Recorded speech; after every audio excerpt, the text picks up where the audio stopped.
I know all the things you do, that you are neither hot nor cold. I wish you were one or the other. But since you are like lukewarm water, I will spit you out of my mouth.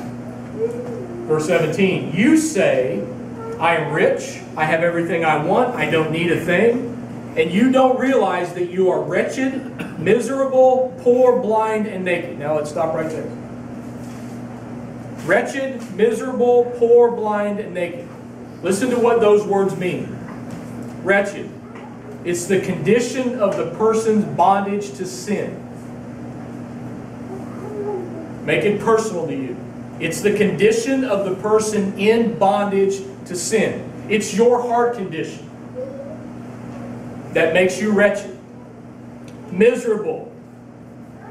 You are in serious need of God's mercy. Poor means without the fullness of the Holy Spirit, without that power, without that dunamis, without that bam, without that knowledge of His love. Makes you poor. Blind means you don't really know Him. We've talked about that over the past 2 weeks, about how well do you really know Him. I work with a guy who is a professed Catholic. You know how he addressed Jesus Christ yesterday? The big man upstairs. And I just stopped and I looked and I thought, man, if they could just hear that.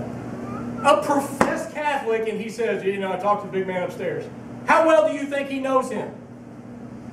He knows what's on his check every Sunday that he may or may not write.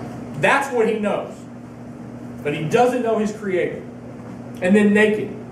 Guilty of unconfessed sin or unrepented sin.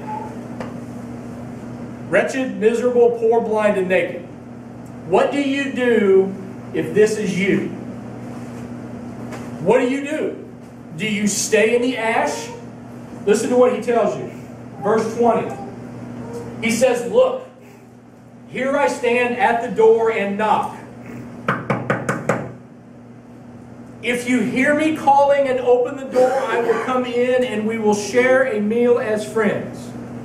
I will invite everyone who is victorious to sit with me on my throne, just as I was victorious and sat with my Father on His throne. Anyone who is willing to hear should listen to the Spirit and understand what the Spirit is saying to churches. It means that you don't have to get cleaned up, or dressed up, or made up, or fixed up. It means that when He's knocking at the door, you stop being lukewarm and you say, okay. Because He may be saying to you, hey, I can make your life better, but you've got to let me in the door. Hey, do you thirst?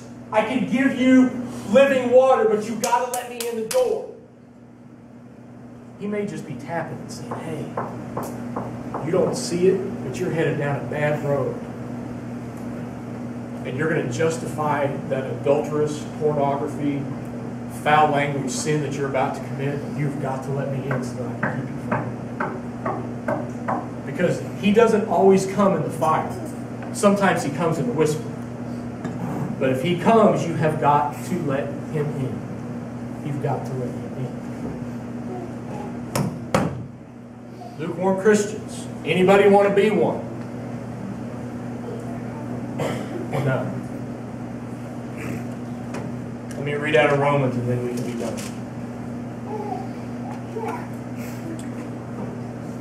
Salvation that comes from trusting Christ, which is the message we preach, is already within easy reach. In fact, the Scriptures say the message is close at hand. It is on your lips and in your heart. For if you confess with your mouth that Jesus is Lord and believe in your heart that God raised Him from the dead, you will be saved.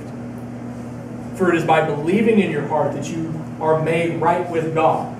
And it is by confessing with your mouth that you are saved. As the Scriptures tell us, anyone who believes in Him will not be disappointed. See, you don't have to live in that muck and that mire and that nasty taste of a 3-hour-old bottle on the side.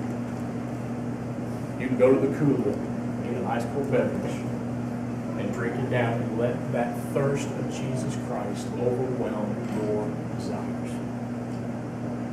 But if He's knocking, you gotta let Him in. Okay? Thoughts, questions? Anybody?